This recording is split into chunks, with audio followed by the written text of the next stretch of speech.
3, 2, 1, 0. All engine running. Liftoff. We have a liftoff. 32 minutes past the hour. Liftoff on Apollo 11.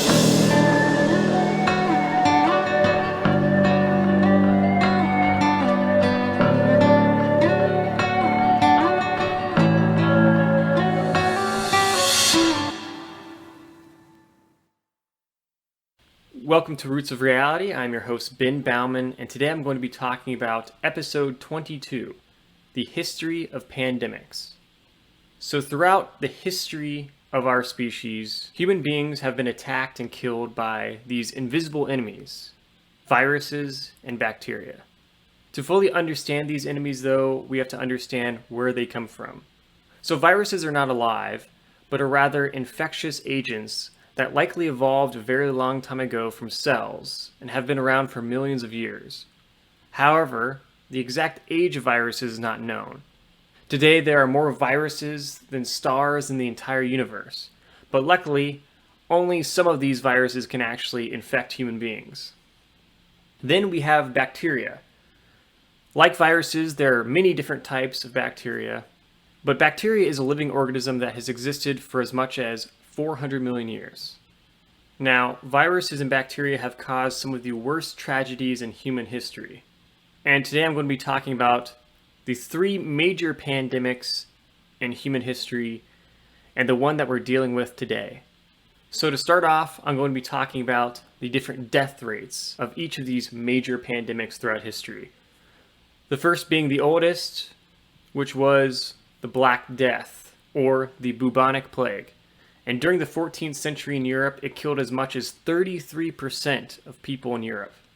Next, there was the Smallpox Virus. And historically throughout history, it has killed around 30% of its victims. Then we also have, a little over 100 years ago, the 1918 flu virus, which had a death rate of around 2% of those infected. Then today, there's COVID-19, which has a death rate that is less than 1%.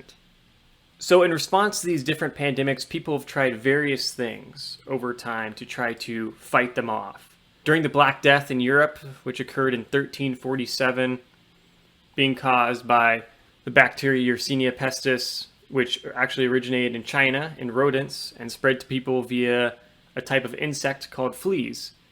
And in Europe, this bacteria caused infections resulting in dangerous symptoms like high fevers, weak lungs, and internal bleeding. In response, people struggled to understand how to deal with this pandemic. People assumed it was spread via air, but it didn't. It was a bacterial infection. And because people had very little scientific knowledge and medical knowledge about how bacteria worked, because they didn't know what bacteria was, they thought that fires could protect them, or bizarre things like not eating meat and figs. In addition, people had other pseudoscientific ideas like to avoid baths, exercise, sexual activity, sleeping during the day, avoiding negative thoughts, and people even tried a practice called bloodletting, where they would purposely cut themselves, hoping that by bleeding, the disease would just leave their body. Lastly, many people also would attend church, hoping to God that their prayers would be answered and the disease would just go away, thinking that God must be punishing them for some sin that they committed. The only successful response that people started to develop, though, during the Black Death was quarantining the sick and keeping themselves away from the sick via social distancing. And these things started to happen over time as people started to realize that nothing was working. And the legacy of the Black Plague had an impact on human society because people then decided that they needed to have a better understanding of these diseases and the causes of them. And in turn, they worked on trying to understand science and medicine more due to how ineffective their superstitious beliefs about the cause of disease were. Later then, we have the smallpox virus. The exact origins of the virus are not well known, but the first major pandemic of the virus began in Europe and the Middle East in the 17th century, and was later brought to the Americas by European colonists, and was especially devastating to the native populations of the Americas. The virus spread from person to person via coughing and sneezing, causing dangerously high fevers. In response, people tried pseudoscientific ideas like bloodletting, or again praying to God for help. But both methods again just failed to provide the type of help that people really needed. And the only strategy that worked was again quarantining and social distancing. And eventually a vaccine would be created for smallpox in the 1700s. Then, moving further along in the timeline, we have the 1918 flu, which occurred during World War I, and the exact origin is not quite known, but it would soon spread around the world. And during the 1918 flu, people had little knowledge about viruses and how they worked, so the concept of influenza, also called the flu, was something totally new to people, and as a result, many doctors thought they were dealing with a bacterial infection instead. That was something people knew more about. And this flu spread via coughing and sneezing from one person to another, spreading rapidly in crowded places. And people would start developing symptoms like pneumonia, meaning the inflammation of the lungs, which often could result in death. And this virus would come in 3 waves.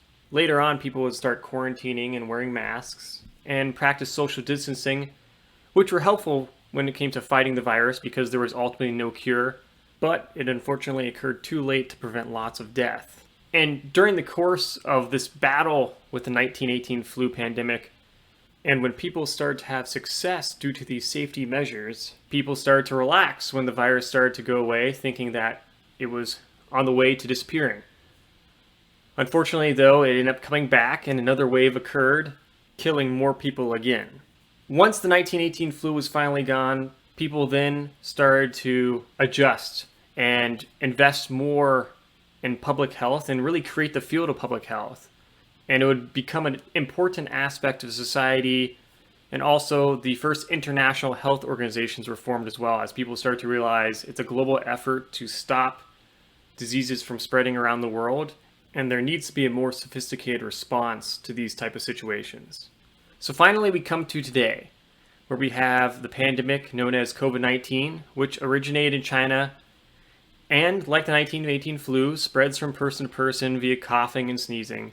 The only way to prevent the spread of this virus is by quarantine, social distancing, and again, wearing masks. Obviously, depending on the economic situation of a country, this can be challenging and require less restrictions, perhaps. But the main idea, however, is that regardless if all these measures can be maintained or not because of the economy and everything else, there needs to be some type of measures enacted to a certain extent to protect people. So regardless if things like wearing a mask seems unnecessary or not, it has been an effective measure preventing the spread of viruses since 1918 and will be a necessary measure in the future when we not only have the next major pandemic, but one with a far higher death rate than COVID-19. Today, during this pandemic, we are up to nearly 1 million deaths around the world. May all the victims rest in peace, and may everyone else, especially those who are suffering from pre-existing health conditions, be careful and stay safe. If you don't trust your country's healthcare system, be sure to follow what the international consensus of medical experts is on the virus. Please also know there is no magical cure. Do not try to self-treat yourself with various claims of miracle treatments. I know on the internet you can find basically any crazy idea possible, but you have to remember to be skeptical, because if it sounds too good to be true, it probably is. Effective medical treatments come from a very complex process of scientific research, and if the consensus of the world's medical experts don't recommend a certain treatment or vaccine, you shouldn't take it. Ultimately, there is currently no cure for the virus and no vaccine. Now, if you are sick, make sure to rest, take pain medication, cough suppressants, and drink plenty of fluid to try to fight off the symptoms of the disease. And if you feel really sick, you should go to the hospital immediately and get help from medical professionals. For more information about the virus, you can visit rootsofreality.com. I have a whole spreadsheet breaking down answers to various questions based off of what the scholarly consensus of medical experts is about the virus. You can also, though, check the CDC website or the World Health Organization website, which are both great sources that I use. Finally, though, when it comes to pandemics, looking into the future, This war against pandemics is not going to stop. And there is always going to be lots of pseudoscientific ideas regarding treatments that aren't based on science that people are trying to promote. And we must face the facts that historically, people often don't prepare for the future. And this has been a problem throughout human history and today, where we end up waiting for bad things to happen before we end up actually reacting to them. We don't want to prepare. We're often very lazy as a species when it comes to preparing for future problems, even if the experts and a lot of people know that these problems are coming. And today, in a world where we have more technology and scientific knowledge than ever before, it is even more obvious of what we should be doing to prepare. Yet we consistently put off doing those until it's an emergency. And this is ultimately one of the reasons why people die from many preventable causes in this world. So regardless of whether you thought the pandemic today was bad or not, whether you're a skeptic or a believer, it is very possible there could be a far worse pandemic in the near future. History is filled with pandemics, and COVID-19 is nothing compared to the worst pandemics in history. So the question is, will we sit and wait for something far worse to happen? Or will we learn from the lessons of history and prepare for what's yet to come, working together as an international community? So, as always, remember, billions of years led to you. So make the most of it. Stay safe.